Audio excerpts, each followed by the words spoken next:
Hi friends, welcome back to our channel. இன்னைக்கு இந்திராஸ் கிச்சனில் என்ன பார்க்க போகிறோன்னா க்ரீன் பீஸ் புலாவ். வாங்க வீடியோக்குள்ளே போகலாம். மிக்ஸி ஜாரில் 3 பட்டை, 1 ஏலக்காய், 1 பச்சை மிளகாய், கொஞ்சமாக புதினா, கொத்தமல்லி, கருவேப்பிலை, கொஞ்சம் தண்ணி ஆட் பண்ணிவிட்டு இதை அரைச்சி இந்த மாதிரி பேஸ்ட்டாக எடுத்துக்கோங்க. ஒரு கிண்ணத்தில் 10 கேஷ்யூஸ் எடுத்து வச்சுக்கோங்க. ஒரு பெரிய வெங்காயத்தை நீட்டமாக கட் பண்ணி எடுத்து வச்சுக்கோங்க.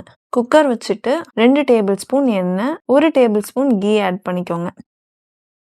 1 பட்டை, 1 அன்னாச்சி பூ, 2 கிராம்பு, 1 பிரியாணி இலை, கொஞ்சமாக கல்பாசி, எடுத்து வச்ச முந்திரியும் இதில் ஆட் பண்ணிக்கலாம்.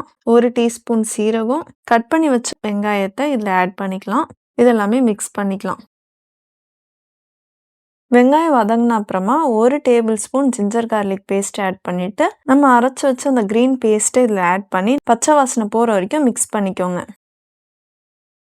1/2 கப் அளவுக்கு ஃப்ரெஷ் பட்டாணியை இதில் ஆட் பண்ணிக்கலாம். 1 கிளாஸ் பாசுமதி அரிசிக்கு 2 கிளாஸ் அளவுக்கு தண்ணி ஆட் பண்ணி தேவையான அளவு உப்பு ஆட் பண்ணி கொஞ்ச நேரம் கொதிக்க விடலாம்.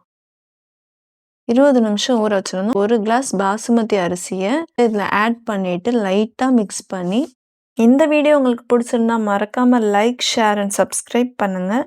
குக்கரை க்ளோஸ் பண்ணி 2 விசில் விட்டு எடுத்தால் சிம்பிளாகவும் டைம் சேவிங் லஞ்ச் பாக்ஸ் ரெசிபியாகவும் இது இருக்கும். க்ரீன் பீஸ் புலாவ் ரெடி ஆயிடுச்சு. நீங்களும் ட்ரை பண்ணி பாருங்கள். நெக்ஸ்ட் வீடியோவில் பார்க்கலாம்.